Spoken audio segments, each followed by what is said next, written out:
Welcome back to the Culture Report. Thanks for joining us. The Senate's failure to pass a new funding bill led to a full government shutdown on Wednesday. It's the first one in nearly 7 years. It'll last until at least Friday, but chances are it could last longer. Weeks of disagreements between Republicans and Democrats over health care subsidies have led to both parties blaming each other for the shutdown. Many people aren't sure exactly why shutdowns are a big deal, so here's a quick breakdown of what's happened. Each federal agency and department began the shutdown process on Wednesday morning, leaving hundreds of thousands of federal workers on furlough. Essential employees are staying on the job, but nearly all employees, whether furloughed or not, will go without pay for the duration of the funding lapse. Some critical services like public safety and air traffic controllers will remain. People will also still continue to receive Social Security. With this shutdown, the White House said long-term layoffs are imminent if a new funding bill isn't passed soon. The last shutdown happened under President Trump's first administration in 2018 and lasted 34 days. Nearly 2 years into Israel's deadly offensive in Gaza following Hamas's October 7th attack, President Donald Trump says a ceasefire proposal crafted by his administration is the closest we've gotten to ending the Israel-Hamas war. In the past, several peace plans have fallen through. Israeli Prime Minister Benjamin Netanyahu said he agrees with the plan. Hamas has yet to respond. I spoke with Dr. Hilary Kallisman, Associate Professor of History and Endowed Professor of Israel-Palestine Studies at CU Boulder, who says the main goal of the 20-point plan is to end the war as soon as possible. As an overview, the plan demands that Hamas release all hostages in exchange for Israel's release of Palestinian prisoners. Hamas could then be granted amnesty if it disarms, and Israel would withdraw from Gaza to be replaced by an international force. She said some less concrete but still crucial points include a renewed influx of aid and that Israel would no longer annex regions or expel Palestinians. However, questions remain, including whether Palestinians will have a say on how they're governed and what a durable solution to the conflict will be. The things that are in there are like the possibility for an end to the war, like an end to the current carnage. But what's not in there is a clear path towards like Palestinian sovereignty or, to my mind, sort of like a long-lasting peace agreement. I think there are a lot of places in the document where one or the other group can claim that it's being violated and to stop it. Now, again, it's a very different power differential between Hamas and Israel, and certainly between Israel and Palestinians more broadly.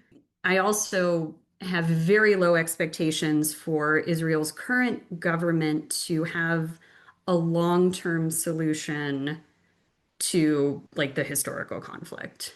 This latest peace plan comes on the heels of mounting global pressure on Israel to end its destructive campaign in Gaza, including some Israelis who are also hoping for the return of hostages and an end to soldiers' deaths. Consequences of Israel's offensive, including more than 60,000 Palestinian deaths, famine, and displacement, led many organizations to conclude that Israel has committed genocide against Palestinians in Gaza. Dr. Kallisman said that while the peace plan references Palestinian suffering, it doesn't overtly say who is to blame for it. I asked her what we could expect to happen in the face of these accusations if the plan is agreed to. If there is more like international oversight and if there are journalists allowed in, then like more of whatever has taken place in Gaza will be exposed. I think it is unlikely that Israelis will face, any Israelis will face consequences for this with the continued US backing. And again, like that's not really in this plan. What I do think, though, you might see is, again, like an improvement in like the loss of life that's taking place in Gaza. Israel's approval of the ceasefire proposal will be formalized upon a cabinet vote. The plan itself is not final, as Hamas, who is under pressure to accept, could ask for changes. And in the span of 21 days, the Denver Philharmonic Orchestra raised over $22,000, all to make up for the money it lost when it rejected funding from the federal government. Denver Philharmonic says in early September, it found out the National Endowment for the Arts was introducing new requirements to its awards that would have pressured the nonprofit to water down language related to equity, diversity, inclusion, and accessibility. In signing off on the $8,000 worth of grant money, the organization would have, quote, certified that it does not operate any programs promoting diversity, equity, and inclusion, DEI, that violate any applicable federal anti-discrimination laws. The nonprofit's executive director, Roger Hawk, says while the organization was pretty sure its language and programs were in compliance, it felt that the definitions laid out by the NEA were too vague, and misinterpreting them could ultimately lead to lost funding or legal trouble. So on September 8th, Denver Philharmonic declined its $8,000 reward from the NEA. Hawk told us that while that decision was scary, accepting the money would have meant prioritizing the funds over its values and community. We were founded by Antonia Brico, the first woman to ever conduct the New York Philharmonic, and she had been denied plenty of opportunities to be a music director, to be a conductor, because she was a woman. One of her phrases that she's famous for saying is, "Do not be deflected from your course." It always comes down to that for us, like to not be deflected from our course, to always stand up for our community, to stand up for classical music, to stand up for equity in the arts and access in the arts. Denver Philharmonic's next performance is called Patchwork Nation and explores America's musical history through the lens of BIPOC composers and community voices. And I'm sure by now you might have heard that Puerto Rican superstar Bad Bunny was picked as the Super Bowl halftime show performer next year. But you might not know just how historic this pick is. It's expected to be the Super Bowl's first headliner performance in Spanish. Aside from the occasional phrase or feature with U.S. artists, Bad Bunny, who will also become the first Latino man to headline the show, does not have a single song in English. He's grown to fame by staying true to his native language and honoring his roots. In a statement, he said in part, quote, "This is for my people, my culture, and our history." And in other major musical news, Taylor Swift is giving fans across the world a new album to obsess over, The Life of a Showgirl. Swifties are known for dissecting her songs and lyrics, so much so, two Swifties even wrote a book about her writing. Rachel Fader and Tiffany Tatro are the authors of Taylor Swift by the Book. It analyzes the way Taylor writes her songs, identifying literary devices, themes, and eras that align with each of Swift's albums. For example, they align Folklore and Evermore with the Romantic era and Red in 1989 with the Modernist era. To understand how Taylor's writing has contributed to her fame, they look to influential writers of the past. Over the course of the long 19th century in England and in America, where there were these poets, many of whom were really celebrity poets, in part because of the ways and all the ways that poetry was circulating, but also because of the way that they wrote, which was to offer up personal perspectives and experience as this vessel through which readers could put language to their own lives. There's such an overlap with Shakespeare. There's such an overlap of this thing that now we kind of view as very intellectual, right? Shakespeare's kind of used as that sort of in that umbrella. But really, these were plays that were done for the common people that everyone wanted to come and listen to. And I think that's what we get in Taylor Swift, is someone who is writing at such a level, telling stories at such a level that everyone is listening.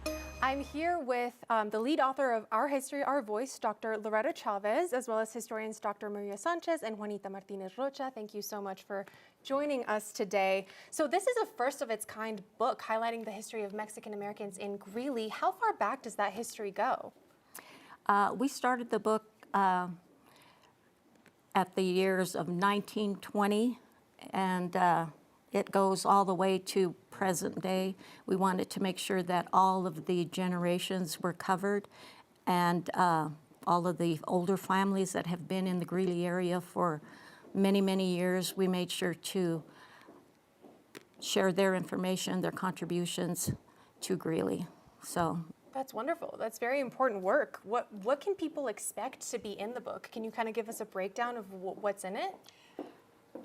Yes, I can. I'm the lead author, and basically we have 6 chapters, and in each chapter there's 3 parts. There's the research on in the history of Greeley, basically going to, libraries and talking about immigration. How did people in general get to Greeley? And then the second part is then bringing in the voices of the 44 historians that we interviewed. So it's their voices, basically. Chapter 1, how did their family get to Greeley? And then the last part of each chapter is then we call them narratives. So it's their interview summarized in 2 or 3 pages with pictures. Wow, that's very, very cool. What could you talk to us about what moved you to write this book? Like, why did you think it was so important to highlight this history, especially right now, across the country? What got us started here was our coordinator had a vision to do something like this, but she met with leaders of the Mexican American leaders from the Greeley community to find out what the need was. What is the need in our schools for our Mexican American kids? What do they need to learn? So the needs statement was identified that our children need to know about the contributions and the history of our ancestors. So that's what brought this book to flourish. And what happened then is that the committee was formed. We're under the umbrella of the Well Community Foundation for 501c3 status. And they have supported us through this time, but what was identified in those meetings with leaders of the Mexican American History Project is that there was no information on contributions of Mexican Americans to the Greeley community. Oh, wow. So there's nothing for our kids to learn about how we have contributed in the Greeley community. So the committee was formed of 10 volunteers, and everybody had a special, whether it was a treasurer, recruitment of historians, those kinds of things, grant writing. And our lead author, Dr. Ginny Canales, passed away within a year and a half into the project. So of course we had some mourning time at that time, and we right away started looking for another author. That's when Dr. Chavez came in and helped us get through the hump of writing the book. I'm glad you did. I think this is a history that needs to be highlighted and known, so thank you for your work. We know there's a new exhibit at the Greeley History Museum. Can you tell us a little bit about what that entails? We took basically quotes, and there'll be videos also of our historians being interviewed, and put them just like a regular history exhibit on fabric. Quotes from them, videos, pictures. That's going to be on October 24th. And our book will also be on sale at that time at the Greeley History Museum. And then we also have an online place where people can get on a list also. That's wonderful. Well, you heard it now. Copies of Our History, Our Voice will be available for purchase on October 24th, the day their exhibit opens at the Greeley History Museum. Copies are $20, and it will also be available online soon. You can join the mailing list at mahpg.org to know when it is available. If you want to see more Culture Report or any of our other 9 News content, you can find us on the 9 News Plus app or 9news.com.